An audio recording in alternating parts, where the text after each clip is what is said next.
Greetings everyone, this is Mythicaldakka bringing to you today what is hopefully going to be the relaunch of my YouTube channel, as I am finally, after several years of planning, building a new computer. The old one was getting a bit long in tooth even a few years ago when I upgraded the graphics card. And so this year I'm finally able to make it happen where I can just blow it up and start over again. So let's go over the parts I got here. Everything's going to be going into the case. This beautiful case right here, this is a Corsair Carbide series Spec-DELTA, which has got three big old 140mm fans in the front, another one in the back. There's room for two more on the top, which will become important later. And the brains of the operation here, we got the 3rd generation AMD Ryzen 7. That is, I believe, 8 cores, 16 threads, 3.6 gigahertz base clock, turbos up to 4.4. Actually, they call it turbo? Max boost is what it says on the box, so we'll go with that. Just going to get stuck into this ASUS, I think it's ASUS, Tough Gaming X570 Plus motherboard with built-in Wi-Fi, along with this ADATA XPG SX8200 Pro 2TB solid-state drive. That is an M.2 NVMe drive. Super fast. Not the fastest on the market, but it was relatively inexpensive, so figure I'd go with that. And we got 32 gigs of G.SKILL DDR4 Trident Z RAM. I don't remember if this was a 2x16 kit or a 4x8. I think it's a 2x16. It should be a 2x16. Yeah, it's 2x16. Alright. So this is the main drive, but then I will also have this 6TB 7200 RPM hard drive by Toshiba. And to cool down that processor, because I'm probably going to overclock it as well, or at least I'm going to attempt to, got a Corsair H100i Platinum RGB liquid cooler. One thing I should note, because my oldest son had a similar one in his desktop, you really need to be diligent about cleaning underneath those fans. Those things will build up a crap ton of dust between them and the radiator. You will need to take those fans off to clean them if you ever get anything like that. Alright, then we got, for a graphics card, this is also by ASUS, a GeForce RTX 2070 Super with 8 gigs of DDR6 memory. It's also apparently overclocked. It's got two big old fans on it. I don't know what Auto Extreme perfected automated manufacturing is supposed to be, but whatever, it's good. And they're all going to be powered by this Corsair 750 watt power supply, gold certified. Alright, so first thing you would do, that I don't actually have to do, I don't know if you can make them out, you got to put the motherboard standoffs here in the case. Most of them are already installed. For some strange reason, this one down here was not. So I had to go put that one in. I'm not entirely sure why that was the case, but for some reason, that's what they decided to do, and so, yeah, there you go. Alright, so I'm going to get started on this, start getting that motherboard out of the case. The first thing you want to do, is, after you've got the standoffs in the case, is you want to take the motherboard out, get that laid out flat on your surface. You want to install your CPU, your RAM, and if you're putting one in, your M.2 SSD. Because those are all going to be easier to do when the motherboard is laid flat out. So let me get some stuff out of the way, find a good spot to prop up this camera, at least until my cameraman arrives, hopefully, at some point, and we'll get going. Alright, so the motherboard is out. I'm going to start taking other stuff out of the boxes. I should note this is the, I think, 6th computer that I've built. But this is the first one that's actually being built specifically for me. The current computer that I'm using, or soon-to-be former computer that I'm using, I had built for a friend of mine, same with the one that my wife is using. And then he decided sometime afterward that he wanted a laptop, so he gave those computers to us. And got himself a couple of laptops, a main one and a backup. So, see if we can get this on here. There's the processor inside of its packaging. This, to me, is the most nerve-wracking part of the whole ordeal, so I'm glad we kind of get it out of the way early. Also, I may as well show it to you, even though I'm not going to use it, but this is the fan and heat sink that comes with the AMD processors. This is actually kind of new to me, so I'm kind of excited to see it. Yeah, that's actually really beastly for a built-in, for the included heatsink. Like, wow. There's a lot to that. I'm used to the Intel heatsinks from many moons ago that were pieces of junk. I'm obviously still not going to use this because, you know, I'm liquid cooling, but it actually already has thermal paste on it.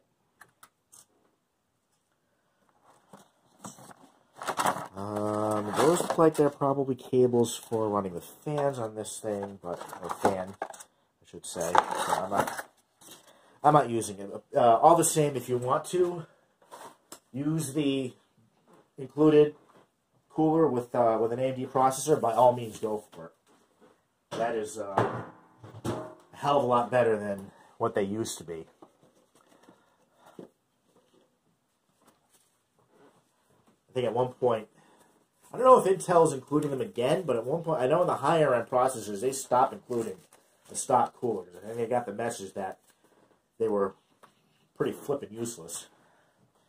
Alright, so let me get this turned around, pull this lever up. That's there to lock in the proc. Alright, slide this out.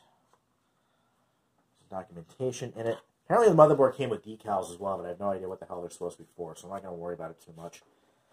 There's also a decal in here for, yeah, so you can proudly display, let's see if I can get that a little centered off, maybe a little focus better. Proudly display what you're using for a processor on your computer.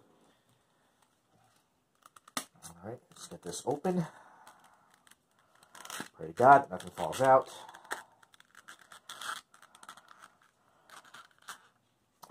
This is a little less nerve-wracking with Intel processors that I remember because they don't have all these pins on here.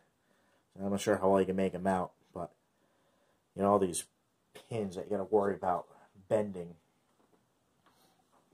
Now, there's only one way to line them up, so I got to figure out exactly what way that is. There's a mark on here, and I need to figure out where that mark is supposed to line up. I think I have it.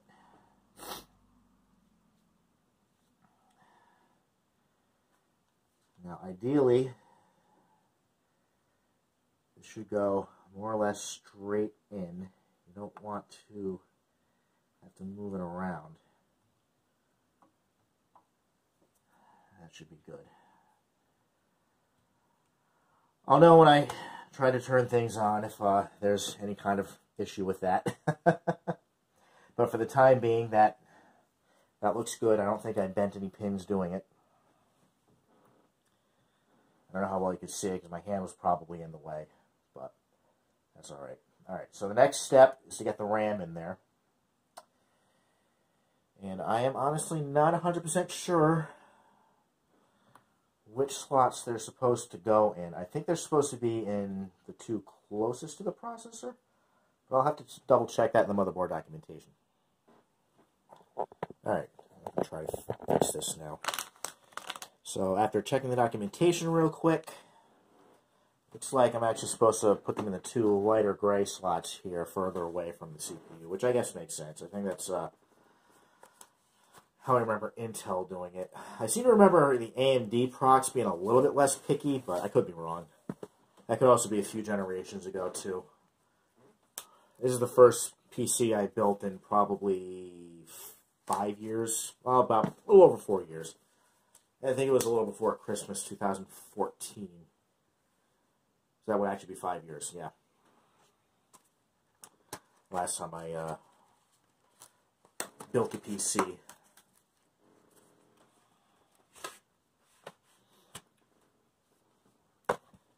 so here's the RAM.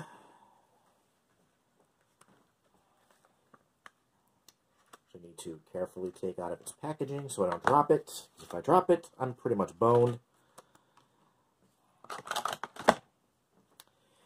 RAM is pretty easy to install. Again, there's only one way to do it. It's the beauty of how they set this up. Is there's generally only one way to line everything up. You're going to notice I've got a lot of RGB going into this. So if you're one of those people that gets angry about RGB, you're not really going to want to watch this. So all you have to do is just get that lined up. There's a notch in there that you need to line up with part of the slot. And then it's just a matter of pushing it into place and popping it in. Making sure to lock it down. Feel free to point out anything that I do wrong. Hopefully I won't do anything so wrong that I screw this all up. I am a bit rusty. Come on. Work with me here. There. Okay, so the RAM is all locked in. So the next thing I need to do from here is install my solid-state drive.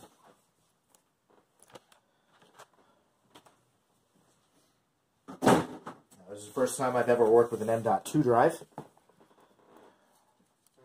Only ever done standard SATA drives. I don't want to use the term SATA, because technically an M.2 drive can also be SATA, rather than NVMe.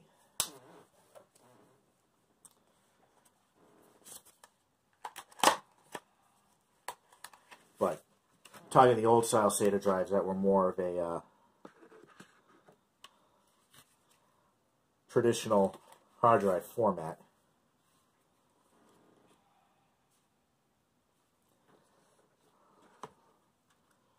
Alright, so there's the tiny little thing with 2 gigs of space on it, along with whatever this other thing is supposed to be. I don't know if that's supposed to be a heat spreader, and I'm dropping it.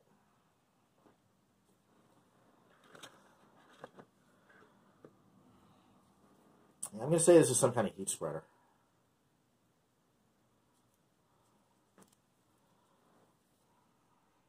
Okay, yes, so as expected, that is a heat sink, which I went ahead and installed.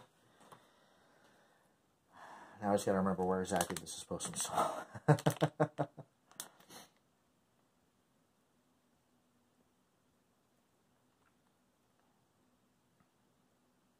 Alright, so I think I see it.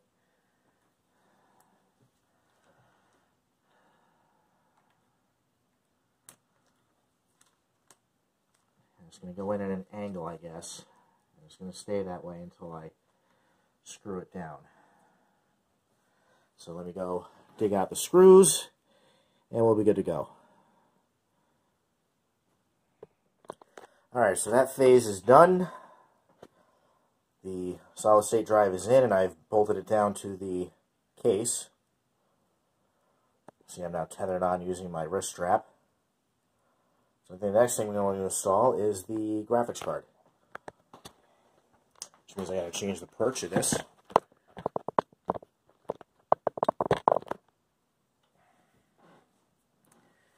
And first thing we have to do is I'm going to have to take off, I think, at least 2 slot covers.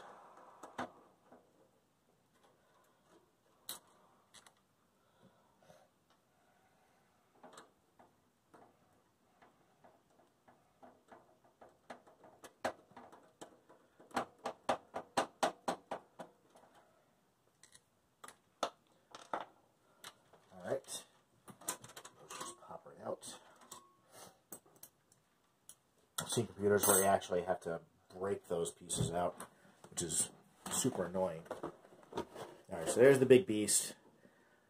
Please make sure you take the plastic off of the cover, because it's going to get hot, and you're not going to like it when that starts melting all over your graphics card.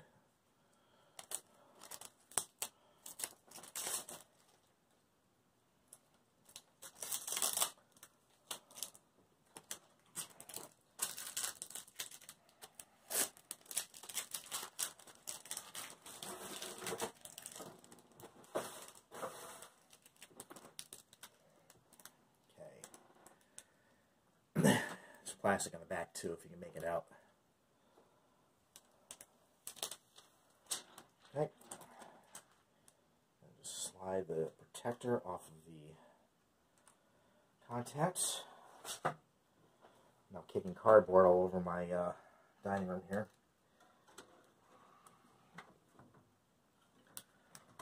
And I got more cables getting in the way. And this is just a simple matter of lining it up with the PCI Express slot and popping it in. Graphics cards are really easy to install and uninstall and reinstall, and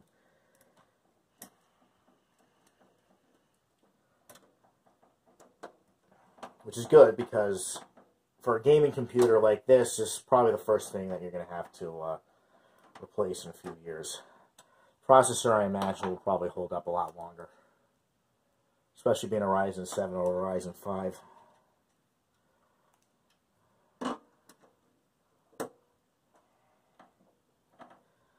For those wondering, this is intended to be a streaming build.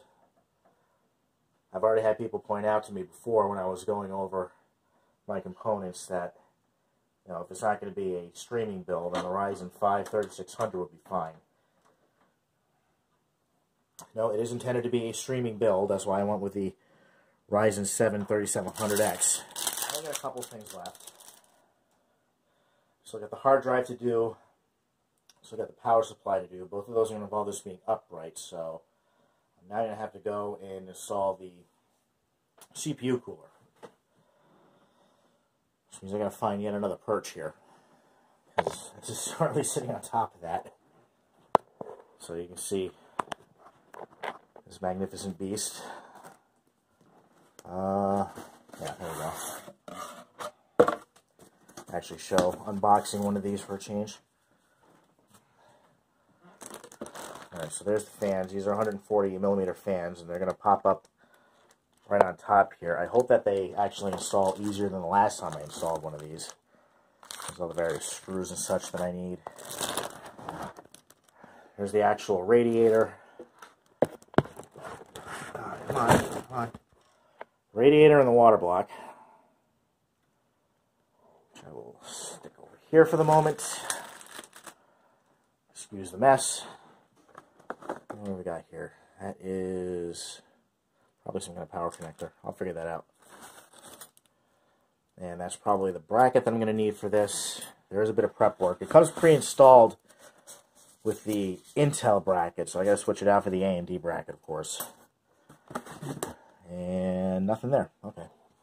Thought there was going to be some software with it, because Corsair has their IQ software, I think it's called.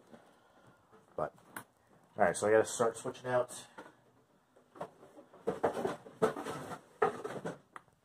Switching out the bracket for the AMD bracket and figuring out where the heck else I'm going to put my camera until my cameraman actually gets here. Are we on? Yep. Alright, good. So I got my cameraman here finally. So I got the motherboard installed. I don't remember if I mentioned that yet. And I got the radiator installed on top. Just so you people are aware, with this particular motherboard, in this particular case, there's not a lot of room for this radiator. It did fit, although it's at a slight angle, and I wasn't able to quite get all the screws in, but it's in there nice and solid. I've got 6 out of the 8, and there was still plenty of room to put the 2 fans in here. Reportedly, this thing will support, I think, a 360mm radiator. I don't see how, because even barring the big stuff on the back of the motherboard here, there's some cables in the front for the top USB, the power button and everything, getting in the way. So anyway, so now the next step, I cleaned off the heatsink here, because it came with a stock thermal paste. I'm not using stock thermal paste, I'm using Thermal Grizzly Cryonaut, which is one of the best thermal pastes on the market now, according to my internet research. I think this is a ceramic-based one, which is good because that will conduct heat, but will not conduct electricity. The older thermal compounds were silver-based, and that's not as good. It conducts heat really well, but it also conducts electricity really well, and so if anything leaks out, there's a risk of damaging the motherboard. Now, this stuff also comes with a handy-dandy little spreading tool, which is nice because you really want to get this spread out as much as you can. You only want to put a little bit on there. Think about that. And I'm sure there are going to be people who look at that and say, even that's too much. It does not take a lot. So now I got to try to spread this out in a nice thin layer. Almost like painting it on.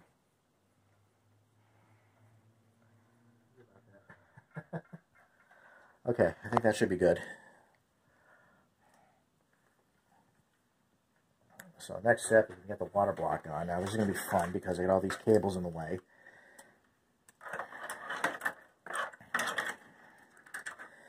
And then it's a matter of lining up these here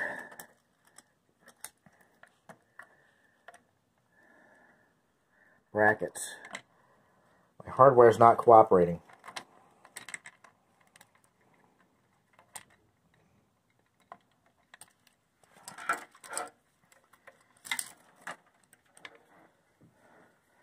I'm doing a lot of editing, I think.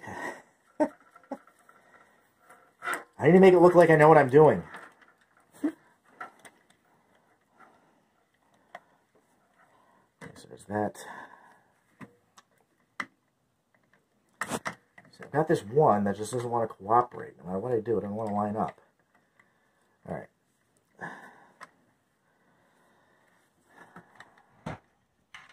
Alright, so I'm getting ready to put the power supply in. We ran into a little bit of difficulty with getting the fans plugged in. Specifically the water block, I should say, because the actual fans attached to the radiator, one of them was sitting right on top of the header. So, had to take that fan out for the time being. Now we're going to do power supply.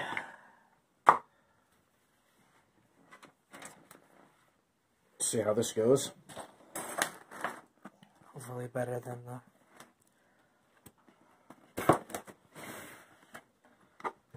Okay, there's that.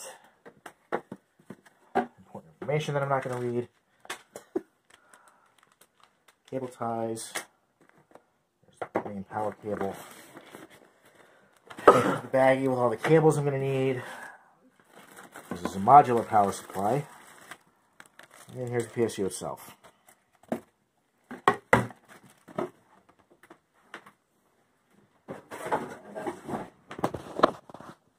Alright, at least this one I can do something about. Installing the PSU itself is generally pretty easy, as you just kind of pop it in and then bolt it down. Once you get everything kind of lined up. And I've tried secondary hard drives and I haven't been able to get any of them to work for some reason, so I just chalk it up to the fact that the computer's old. Okay, so now this is where I'm going to have to actually pop the whole thing back out because the hard drive cage is right in front of it. Alright, so that took way longer than I had hoped. It ended up being really, really frustrating, which is why there's all of a sudden this big skip to where I'm basically done. I'm going to have to go back in here and try to tidy up the cables and such, because I really just got to the point that I need to throw this together. But the hard drive is installed in here, power supply is down here. If anyone gets this particular case, again, that's the Corsair Carbide series Spec-DELTA, you're probably going to have to take out the hard drive cage, because there probably isn't going to be enough room for you to put in your power supply and fit all the cables into it.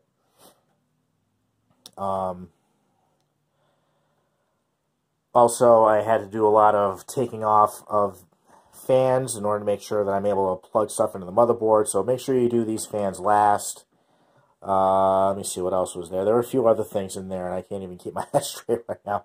I'm at the point now that it's put together. I need to put the side panel on, and I gotta get this upstairs fired up. Hope to God that it works, and I didn't break something in the meantime. Because if that ends up happening after all this, I'm really going to be upset.